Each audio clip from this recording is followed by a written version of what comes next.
Hi friends, welcome to my channel blissful blends vlogs. Hi friends, welcome to my channel. ఈరోజు నేను మన ఛానల్లో spring onion చేస్తున్నాను. మీరు ఎలా చేసుకుంటారు? నేనైతే ఎగ్తో అండ్ టమాటోతో కూడా చేసుకుంటాను.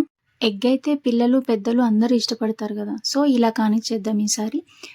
కానీ స్ప్రింగ్ ఆనియన్ క్లీన్ చేయడానికి, కట్ చేయడానికి చాలా టైం పడుతుంది. దాన్ని మంచిగా వాటర్లో ఫస్ట్ వాష్ చేసి, తర్వాత స్కిన్ అంతా తీసేసి ఉల్లిపాయది అప్పుడు నీట్గా కట్ చేసుకొని తర్వాత ప్రాసెస్ స్టార్ట్ చేసుకుందాం.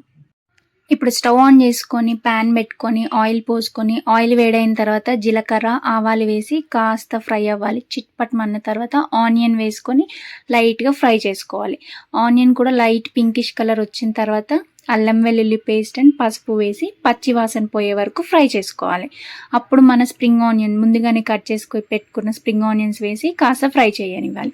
ఇంతకీ ఈ స్ప్రింగ్ ఆనియన్ని మీరేమని పిలుస్తారు అంటే, ఒక్కో ఏరియాలో ఒక్కో నేమ్తో పిలుస్తారు కదా, అందుకనే అడుగుతున్నాను. మీరు ఎప్పుడైనా స్ప్రింగ్ ఆనియన్తో వడలు ట్రై చేశారా? చాలా అంటే చాలా బాగుంటుంది. అప్కమింగ్ వీడియోస్లో నేను మీకు పోస్ట్ చేస్తాను, ఎలా ఉంటుందో ట్రై చేసి చూడండి. ఇక కర్రీ విషయానికి వస్తే, అది ఫ్రై అయిన తర్వాత ఉప్పు కారం మీ రుచికి సరిపడా వేసుకొని కాస్త మగ్గనివ్వాలి.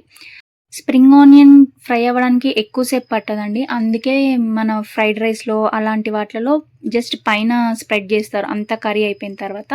సో ఇప్పుడు మనం 3 eggs వేసుకోవాలండి. జస్ట్ అలా ఒక 2 minutesలో ఫ్రై అయిపోతుంది.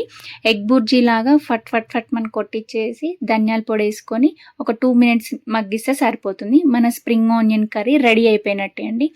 తప్పకుండా ట్రై చేయండి. పిల్లలకి పెద్దలకి అందరికీ నచ్చుతుంది. ఎగ్ అంటే ఎవరికి నచ్చదు చెప్పండి?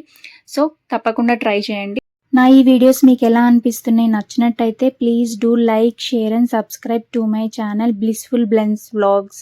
ఇంకా మంచి మంచి వీడియోస్తో మీ ముందుకు వస్తాను. Thanks for watching.